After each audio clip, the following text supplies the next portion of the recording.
Olá, bem-vindo a mais um vídeo no canal e este é um vídeo de recomendações de livros óbvios e não óbvios do mês mais clichê do ano. Nem tudo que a gente mostra é de verdade, né? Porque tá um calor lá fora, não tá frio, e eu tentei passar uma vibe aqui mais fria, mais sombria, mas eu não sei se eu consegui.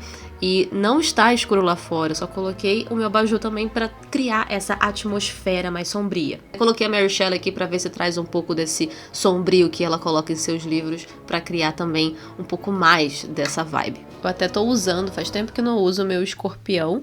Esse é o escorpião amarelo que fala, que é o mais venenoso. Enfim, muita gente não gosta desse meu colar porque tem pena do escorpião. Bom, segundo o cara lá, ele falou que não matou de verdade, né? Ele encontrou morto. Mas é por conta do meu signo, eu nem acredito muito nesse negócio de signo, mas é só um motivo pra eu poder usar. E eu acho que ele combina, talvez, com essa atmosfera que eu falei. Pode ser que combine. Livros que eu vou recomendar, então, os óbvios e os não óbvios. O que seria isso? Os livros não óbvios de terror são aqueles que não são vendidos para ser de terror. São aqueles que não são ali colocados como suspense, terror, etc. Ele é um livro que pode ser aterrorizante. Esses dias até falei no Rios, lá no Instagram, comentando os livros que trazem algo psicológico, algo mais cotidiano, aquele terror que está muito próximo de nós. E quando a gente para e pensa, isso é possível de acontecer. Isso é aterrorizante, mesmo que o livro não seja vendido como tal. E os óbvios, como o nome já diz, são aqueles livros que eu tenho aqui na estante, que eu já li e que eu recomendaria caso você queira ler algo muito temático para esse mês. Eu não sou a maior pessoa para trazer livros temáticos aqui, até porque eu gosto de ler aleatoriamente. Eu já falei isso aqui, pego aleatoriamente os livros, não escolho porque é um mês específico, coisa do tipo. Só que eu acho que é legal também fazer isso para a gente poder movimentar ali os livros que às vezes estão parados e a gente nunca lê. Um deles era o Contos de Horror, que eu peguei agora e estou lendo todo dia, eu tô postando lá vídeo no Reels e aqui no Shorts também, comentando um pouquinho dos contos, o pessoal tá gostando, isso traz um pouco mais de curiosidade, né? E tá sendo muito legal, tá me deixando mais empolgada para ler esses contos. Então vamos lá, vamos começar, vou aproveitar que meu café já está quase esfriando e mostrar para vocês os títulos. Eu vou começar pelos títulos óbvios, que são vendidos como livros de terror, e no final eu mostro os não óbvios. O primeiro que eu vou falar, então, é O Galinheiro. É um livro que eu li pelo Kindle Unlimited, só tá disponível em e-book, do autor Maurício Lopes. Eu tive o prazer de ler esse livro, porque é um livro que te tira o sono. Você precisa continuar lendo, eu não conseguia parar de ler, que é justamente pela sua forma de escrita, sua construção do texto aqui, do terror que tá inserido nessa história. A gente não quer parar de ler mesmo pra saber o que vai acontecer com esses personagens. Bom, o Galinheiro, o que se fala, né, nessa história? A gente tem uma cidade pequena, muito pacata, e a gente tem uma família principal que é uma família muito pobre. E eles têm uma tradição de fazer roubos de galinhas nas casas. Então a gente tem a família Francisco, que é o pai, Neide, que é a mãe, o menino é o Nuno e tem uma filha chamada Francineide, tá? Você junta aí, Neide e Francisco. Só que também tem uma outra filha que se chama Rita e tá desaparecida há 6 meses. No começo da história a gente já vê eles se preparando pra ir atrás de mais galinhas, de roubos de galinha, só que eles vão na casa, no galinheiro da casa do prefeito, que é uma casa, um casarão, né? É uma casa mais rica também, que tem toda uma história. Mas por que eles foram exatamente ali? Eles encontraram uma fita, a fita igualzinha de cabelo da Rita, que ela costumava usar. Então aquilo pra Neide, pra mãe dela, ficou guardado na cabeça. Então ela achou que poderia ter alguma coisa a ver com o desaparecimento de sua filha. E já no início da história, eles quando vão até o galinheiro pra poder roubar as galinhas, mas ao mesmo tempo os pais estão indo mais pra uma investigação, porque o tempo todo aqui quem vai fazer a investigação mesmo são os pais, né? Até porque eles são pobres e alguma coisa está ligada com o prefeito, que também tem um histórico aí, né, de muito tempo, um histórico mais estranho e muito suspeito. Então a gente vê eles já no início da história e escutam o som de uma menina gritando que vem dentro da casa do prefeito. Eles se escondem e sai de lá um médico. Então tudo fica muito estranho. E a gente também tem a Neide contando seu passado.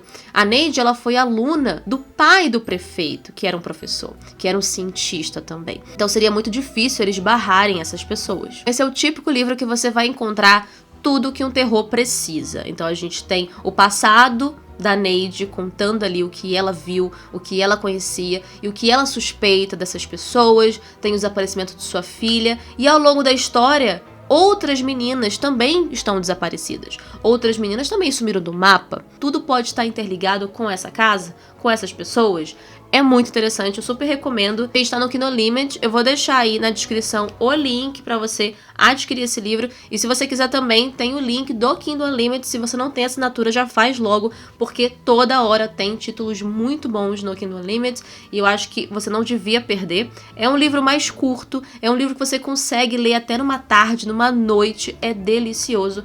Eu acho que você não devia perder a chance de ler esse, pelo menos na semana até chegar o Halloween, ou no dia mesmo do Halloween. Tá aí O Galinheiro, uma forte indicação minha, do Maurício Lopes. Uma outra indicação também óbvia, que é muito vendida como terror, e já teve até adaptação de um dos maiores clássicos também de filmes, e do maior clássico e diretor também de filmes de terror antigo, do Alfred Hitchcock, tem A Dama Oculta, e o filme também tem o mesmo nome, A Dama Oculta. É muito legal esse livro. Esse é pela editora Vestígio, que ela fez a coleção Hitchcock. É muito bom. Eu sei que tem outros, mas eu só adquiri o A Dama Oculta. Se não me engano, esse aqui eu comprei, eu acho, numa mega promoção de livraria, estava R$10, alguma coisa assim.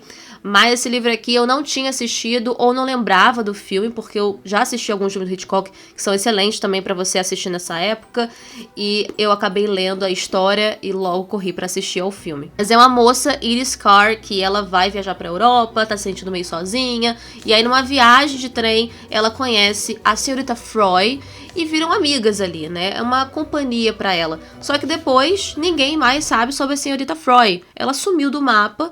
As pessoas que conheciam, né, que ela achava que conhecia a senhorita Froy também falavam que não faziam ideia de quem era ela.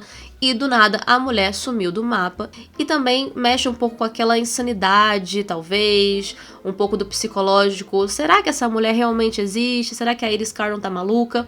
Ou aquilo que eles querem que ela acredite? Sério, vale muito a pena. E essa edição tá linda, de capa dura. Esse eu li, acho que em 2021, alguma coisa assim. Outro maior clássico também que já virou filme, não tem como não falar de Bebê de Rosemary. Esse, obviamente, eu já conhecia pelo filme, já tinha assistido não sei quantas vezes. Eu amo Bebê de Rosemary. Eu amo mais ainda do que O Exorcista, que é um dos meus filmes favoritos de terror também. Mas Bebê de Rosemary não dá, é muito, muito bom. Daí eu fui, peguei o livro pra ler e encontrei muita coisa que não estava no filme, né? Óbvio, normal. Mas não que tivesse estragado minha experiência ao assistir o filme ou ler o livro, etc. Mas os dois são complementares. Eles trazem algo, o livro traz algo de novo que eu não encontrei no filme, e o filme também trouxe uma magia que eu não encontrei no livro, sabe? Então eu acho que vale a pena tanto você assistir ou ler esse livro. Eu acho que dos livros, assim, de terror, que é realmente terror, e eu acho que o Bebê de Rosemary fez muito bem isso, ele deixa ali muita coisa suspeita, e você fica, ele também te induz a achar que é uma coisa. Então se você não leu o livro, só assistiu o filme, também recomendo ler esse livro, porque ele traz coisas a mais aqui que eu achei muito interessante. Então tá aí Bebê de Rosemary, do Ira Levin. Eu acho que teve uma continuação, mas pelo que eu vi lá, até procurei no Scooby, achei muito bizarra. Não acho que tem necessidade de você ler o segundo livro. Muitos dizem que o filme melhorou o livro. Não sei. Eu acho que ele me deu vontade de ler o livro depois de assistir o filme, sim. Mas eu acho que os dois se complementam. Os outros que eu vou trazer aqui agora são aqueles óbvios mais sombrios, são aqueles góticos, né? Os classicões, gente. Tem o Drácula, sei que muita gente aproveitou na mega promoção aí da Amazon, o Drácula que tava baratíssimo, não só na Zahar, mas também na Penguin. Então o pessoal aproveitou. Esperar aí pra ver se na Black sai mais, porque eu acho que é uma forte indicação. Não tem como você pensar em terror e não falar de Drácula, né? Não pensar no Drácula. E muita gente também se confunde porque às vezes numa adaptação do Drácula acha que esse livro aqui ele vai seguir no mesmo modelo. Mas esse é um livro epistolar. A gente tem, óbvio, diálogos e falas, mas são todos colocados em cartas da experiência desse personagem, tá? Eu recomendo você assistir o filme muito antigo, acho que da década de 20, era um filme mudo alemão, Nosferatu, que é uma forte adaptação aí de Drácula. Então então eu super indico. Fora outros filmes também, Hora do Pesadelo, adorava Hora do Pesadelo também, que era baseado, mas o Nosferatu, ele pra mim é o que mais me deixou com medo, e fora a trilha sonora que é incrível. Então tá aí uma forte indicação, não dá pra você pensar em terror e não falar de Drácula. Eu tô com calor. Que difícil a vida da blogueira, né? Tanto que tivesse frio, queria tanto que tivesse um outono, assim, bem friozinho, sabe? Nós temos O Morro dos Ventos Uivantes, da Emily Brontë. Tem que falar também, porque não tem como não falar das Irmãs Brontë no geral. Eu deixei separado também o Jane Eyre. Na verdade, qualquer livro, tá? Das Irmãs Brontë que você adquirir, você vai ver uma áurea também sombria e gótica da literatura gótica. Eu quero depois trazer aqui no canal, quem sabe ainda esse mês eu traga um vídeo só sobre literatura gótica, falar até dos brasileiros de literatura gótica, que eu não tenho aqui. Posso ver se consigo adquirir e trazer pra vocês também. Mas então a gente tem aí as irmãs góticas, as irmãs sad girls, né? E não só o sombrio de algo suspeito, né? Todo aquele mistério, talvez, de um personagem, da vida delas, não. Mas é também a construção gótica. A gente tem as descrições dos locais que elas entram, que é tudo muito sombrio, né? Aquela coisa inglesa do século XIX, você consegue até escutar os sons dos corvos, sabe? É muito legal, muito legal. Então, assim, são dois classicões, né? Aqui a gente tem Morro dos Ventos Uivantes e a gente vai ver aqui uma história de amor, na verdade, só que é contada pela empregada, que é um hóspede que conhece a história deles, do casal, pela empregada, e depois esse hóspede ele vai encontrar no seu quarto, ele vai encontrar o fantasma da nossa protagonista aqui, a Catherine. Então, a partir disso vai discorrer toda a história. Tem muita questão de obsessão, tem muito preconceito também que envolve esse livro. E aqui a gente tem a Jane Eyre também, que é uma menina órfã que vive mais uma vez crianças sendo maltratadas, né, no início desse livro. Jane Eyre, que era considerada a mais feia e por ser também filha de pobre. A mãe era rica, o pai era pobre, então ela também sofre com essa discriminação, mas ela é órfã e é obrigada a viver com a tia e os primos que a detestam, né? E ela vai depois estudar numa escola religiosa e a partir daí consegue emprego na casa do Rochester, do senhor Rochester, para dar aula para a filha dele. E aí ela vai descobrir tudo o que acontece naquela casa. Tem também o romântico, natural, mas tem a áurea, né? Tem toda a atmosfera sombria que eu acho incrível nessas irmãs. Os outros aqui bem clássicos, eu não diria que isso aqui é terror, mas é também por ser a literatura gótica de Jane Austen, que nós temos aqui a Abadia de Northanger, eu também super indico, e eu acredito que muita gente vai concordar comigo, esse livro aqui é extremamente gótico, eu já li e reli essa aqui da versão da Penguin, que foi uma das últimas edições, né, que eles fizeram também. É muito legal porque a gente tem uma personagem que ama ler, né? E é uma personagem que ela lê muitos livros também góticos, né, de suspense, até as descrições da própria abadia, e a gente vê uma personagem que é como se ela estivesse do mesmo lado do leitor, vendo tudo o que está acontecendo, imaginando o que pode acontecer e sendo muito influenciada pelas suas próprias leituras. Mas até a foto mesmo que eles utilizaram para fazer essa capa, você vê ela com um livrinho, morrendo de medo, imaginando que no local que ela tá tem fantasmas. É muito, muito legal. O outro que todo mundo deveria ler é O Fantasma da Ópera, esse clássico francês. E também não tem como não pensar nele nos tempos de Halloween, né, nessa época do ano, porque a gente também tem que uma grande história de amor, mas ainda assim uma história de amor com muito mistério por trás aqui desses personagens. Esse aqui eu li e achei muito engraçado porque você vê o clássico, de fato, né, o livro clássico, e você compara com os filmes, você vê tão diferente, igual o próprio Frankenstein, né, que eu cresci assistindo os filmes e depois pegava o livro e falei, caramba, como é diferente, quanta coisa a gente perde lendo o livro e depois a gente vê que no filme é muito pobre. Eu compreendo, são as adaptações, é assim mesmo, mas tem muita coisa que a gente pensa que é e não é, e descobre só com os clássicos. Então, se você gosta de Fantasma da Ópera e nunca leu o livro, leia o livro, porque tem uma história tão bonita também, não é só o terror, mas ela é muito profunda, ela é muito questionadora, muito filosófica. Isso aqui é um grande desafio também de clássico para quem não costuma ler clássico. Tem uma linguagem ali que não tá muito no nosso cotidiano também, né? Porque é um livro muito antigo, mas eu super indico, porque você vai ser colocado num cenário realmente de terror, com fantasma literalmente, e um cenário que eu digo porque a gente tá falando de uma peça. Tanto que já teve várias peças de teatro do Fantasma da Ópera, mas muito do que acontece nessa peça. Continuando com os clássicos góticos sombrios e que são de terror, a gente tem aqui mais um, que é o Retrato de Dorian Gray, do Oscar Wilde. Não tem também como não falar dele, então ele vai tratar muito da obsessão. O que a obsessão e a loucura também estão juntas e que gera o grande terror. Eu vou deixar na descrição também outras versões do Dorian Gray que elas não são censuradas. Aqui a gente tem uma versão censurada.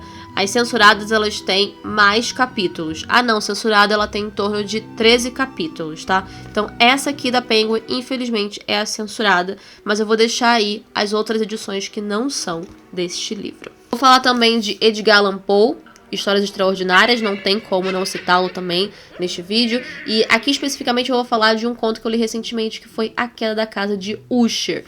Ele é muito gótico mesmo. E eu acho que todo mundo que veio depois bebeu da fonte aqui, ó. Essa é a fonte. Porque a gente vê um personagem, um narrador personagem que não tem nome, e ele vai visitar, então, a Casa Usher, que é a casa de seu amigo de infância, Roderick Usher. E lá só tem ele como herdeiro e sua irmã, que estão com uma saúde muito debilitada. E em carta ele pede pro seu amigo ir lá visitá-lo, né? Porque ele tá muito mal, muito doente, ele tá beirando a loucura e sua irmã está à beira da morte. E o narrador conta muito do medo que ele sente ao chegar perto da casa, ele não sabe muito a história da Casa Usher, ele conhece, né, o seu amigo, tem ali a sua amizade com ele quando era mais novo, só que ele não sabe de fato desde quando que surgiu aquilo, essa família, todo o mistério que ronda. O conto tem 21 páginas e é uma história que não entrega muita coisa. Muitas coisas bizarras começam a acontecer ao longo da casa, os dias que ele passa, né, com esses dois, com os irmãos, mas tem muita coisa que você se pergunta, por que isso é isso, por que isso é aquilo, e não é respondido. Eu já vi uma avaliação, várias avaliações sobre os livros, e principalmente esse do Edgar Allan Poe, sempre muito baixas. As pessoas, ou elas têm muito medo de ler o Edgar Allan Poe, não gostam muito da escrita dele, porque é uma escrita extremamente antiga, gente. E ele é muito descritivo, e é isso aí que eu queria falar. O jeito que ele descreve também as suas arquiteturas góticas, pra mim, é imperdível. Eu adoro, adoro. Tem muito autor que faz descrições que eu não curto muito, mas quando ele fala das arquiteturas, eu acho muito bonito, eu acho muito bem descrito, muito bem falado. Mas enfim, todo mundo pode gostar ou não gostar de vários outros livros, né? Seja clássico ou não. Fica aí a liberdade para você falar o que achou. Mas ainda assim, eu sou fã dessas descrições góticas. Eu adoro e o Edgar Allan Poe faz muito bem isso. Agora que eu vi que o meu escorpião tá querendo fugir. Ele tá soltando, meu escorpião tá vivo, hein? Ele tá vivo, gente. E o próximo, não tinha também como não falar dele, da coletânea de contos do horror do século XIX, escolhidos pelo Alberto Manguel.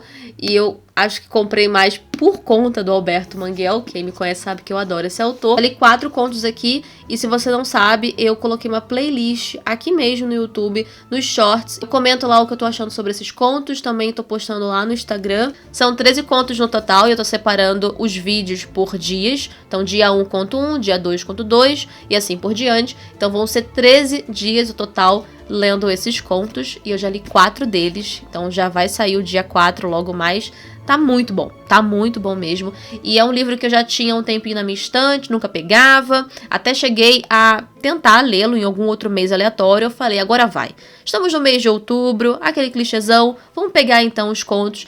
E tá me dando muita vontade de ler ele, justamente porque eu tenho que fazer os vídeos. Então tá muito legal. Eu vou dar destaque então aqui pro conto da Bárbara de Casa de Grebe, do autor maravilhoso, autor Thomas Hardy, grande autor inglês clássico do século XIX. Então a gente tem a história de Bárbara, que é uma mocinha riquíssima, que é apaixonada por um cara pobre chamado Edmund Willowes. E eles fogem, se casam. E existe um conde ali também próximo que sempre quis o coração de Bárbara, sempre quis conquistá-la, mas ela nunca ligou pra ele. Só que eles voltam arrependidos porque não tem dinheiro, não sabe mais onde ficar e voltam arrependidos para a casa dos pais de Bárbara. Por Edmond ser pobre, ele não tem muita instrução. E para casar com a Bárbara, tem que ter instrução. Eles já estavam casados, então eles continuam casados, mas os pais de Bárbara falaram, beleza, vocês voltam. Mas o Edmond vai fazer uma viagem para ganhar mais instruções. Instruções de quê? De conhecer mesmo o mundo afora, né? E o Edmond vai para uma peça de teatro. Só que esse teatro, infelizmente, pega fogo. E o Edmond era um rapaz muito bonito, tá? Foca nisso. Ele é um rapaz belíssimo, com uma aparência ali surreal mesmo. Dorian Gray.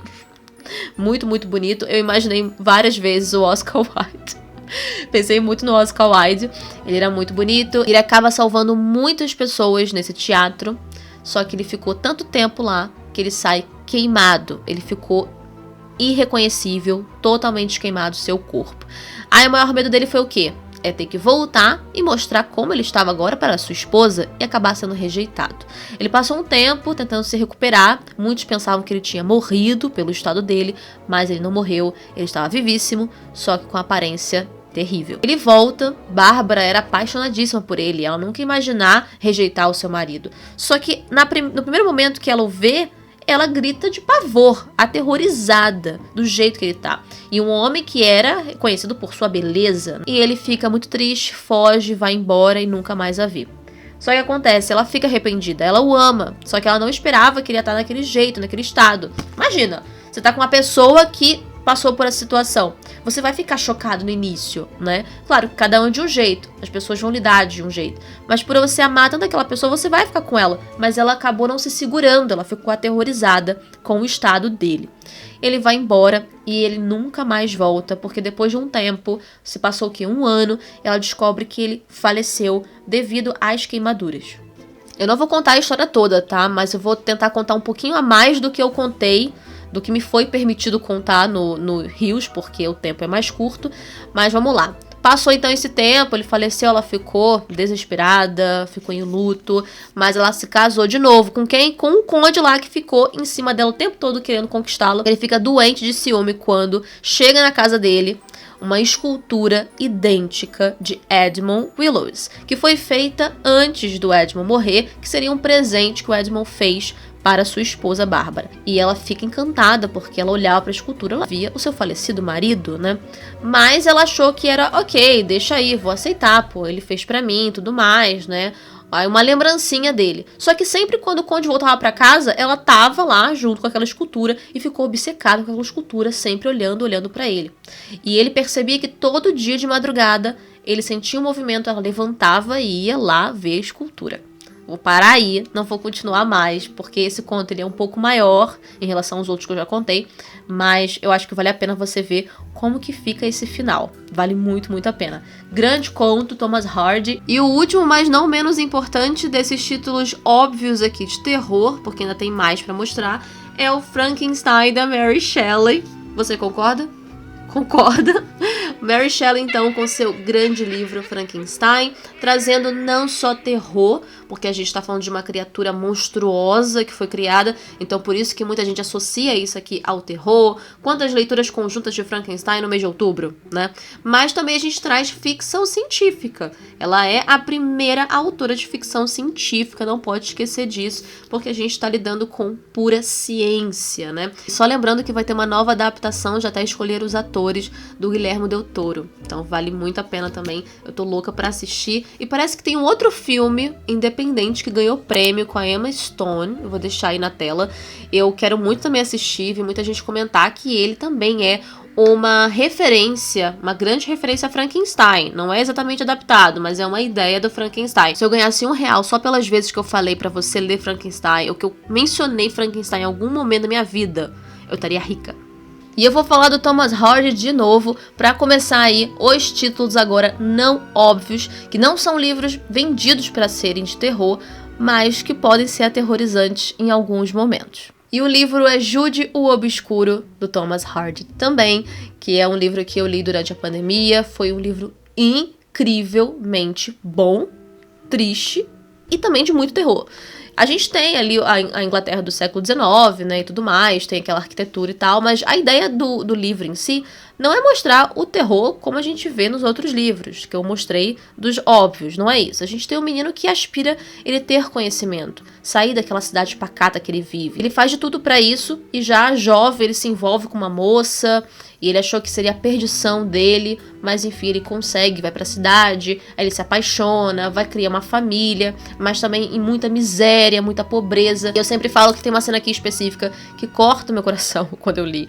E na verdade é o momento que eu li isso, eu tive que fechar na hora o livro, porque é aterrorizante. É aquele terror que é muito possível, ainda que nem tão possível assim, mas devido à situação deles, é muito possível de acontecer. Então é isso a ideia, né, de trazer esses livros não óbvios. É aquele momento que você fala, cara, isso aqui pode acontecer comigo, pode acontecer com qualquer pessoa, ou talvez já tenha acontecido em algum momento na vida, porque ele descreve a maneira tão detalhada de como que foi essa cena, que é aterrorizante. E vou só dar aqui um pequeno spoiler, tem a ver com as crianças, com os filhos deles. Ensaio sobre a cegueira de Saramago. Esse dá medo. Dá medo porque a gente já viveu pandemias, epidemias, e a gente sabe o que elas significam na nossa vida. Só que aqui a gente tem uma epidemia de cegueira, que as pessoas elas podem se contaminar e ficar cegas, e é esse grande caos que a gente pode comparar até com o caos da própria Covid, né, que aconteceu. Então é algo muito próximo de nós e não tem como isso aqui não ser um terror, porque é angustiante, é psicológico estar muito próximo de nós. O outro também que eu sempre falo, que a distopia pode trazer muito isso, também falei lá no vídeo do Rios, 1984. Então, esse aqui também tem aquele suspense, querendo ou não, o suspense de que estou sendo vigiado. Literalmente, você está sendo vigiado, é o Big Brother, né?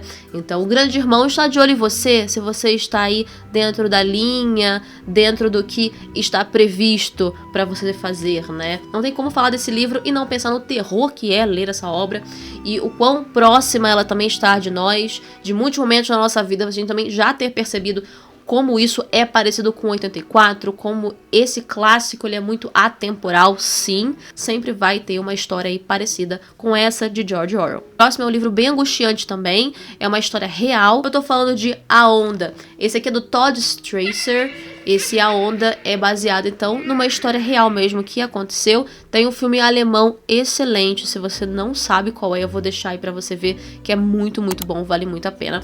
Mas A Onda, no caso, é uma sala de aula em que alunos vão dissimular o nazismo. Só que as coisas vão fugir do controle. Então, só pra vocês imaginarem o peso da coisa, né?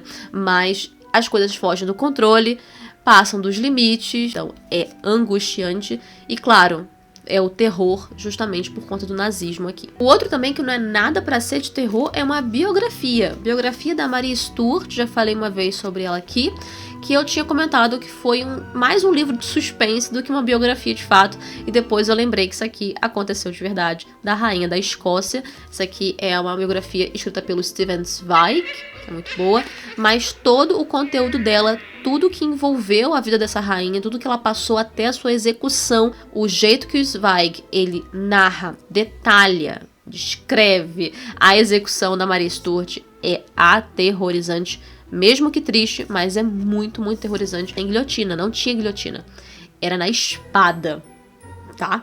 Só pra você ter uma noção. Mas o que ocorre também durante essa execução também dá muito medo. É pra ser de terror? Acredito que não. É pra trazer uma metáfora, é pra trazer uma história que mostre ali sobre a natureza humana, mas em alguns momentos você sente que aquilo pode ser também um terrorzinho, justamente pela forma que esse personagem se tornou.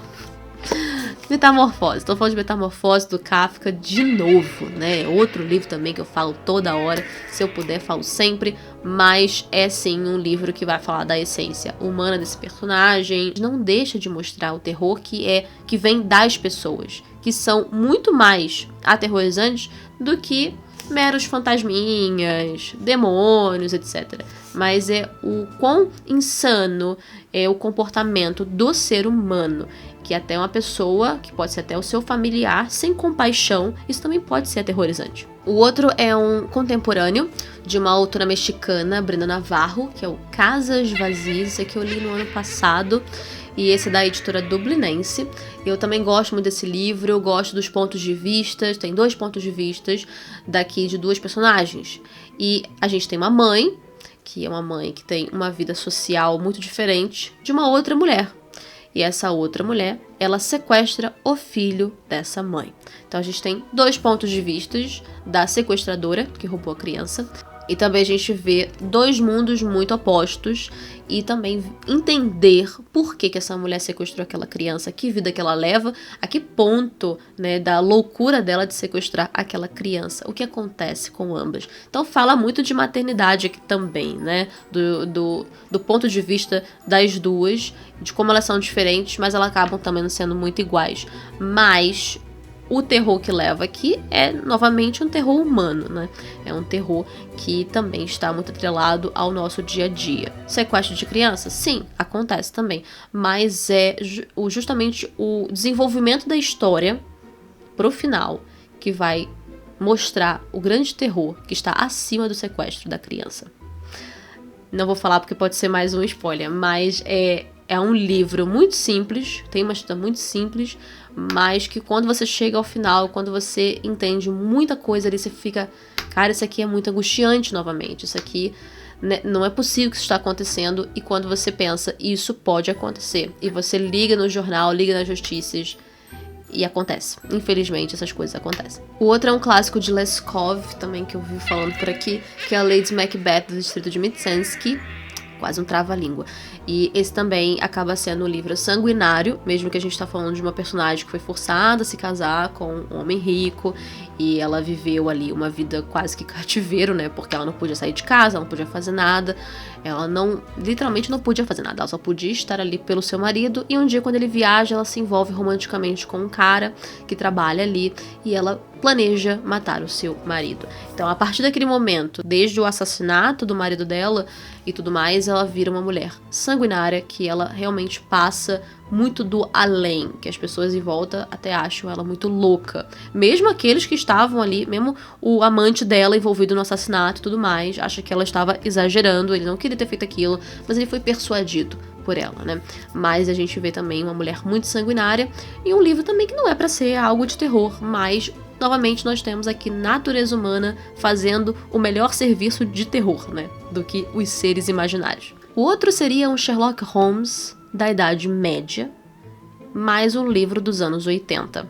Esse aqui é o Nome da Rosa, que é um dos meus livros favoritos, e é do Umberto Eco, né, do falecido Umberto Eco, e é um livro ali da década de 80, não é necessariamente um clássico, mas está aí virando um grande clássico da literatura, assim, pra mim, e a gente tem história, tanto que eu falei Sherlock Holmes porque vai ser focado numa investigação, né, mas ele usa, assim, até o próprio nome, fazendo uma referência ao livro do Sherlock Holmes, Frei Guilherme de Baskerville.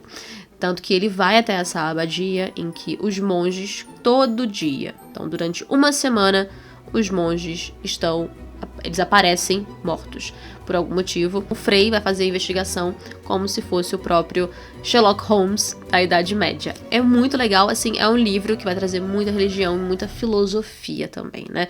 E também o contexto dessa época. Tem filme, que eu acho que tá na Netflix, o filme, mas o livro é imperdível. O livro é ainda muito melhor, muito mais rico, né, óbvio. Então acho que vale muito a pena e dá pra usar, sim, para esse mês do terror. Então esses foram os 20 livros que eu recomendei, tanto os óbvios, os não óbvios do terror.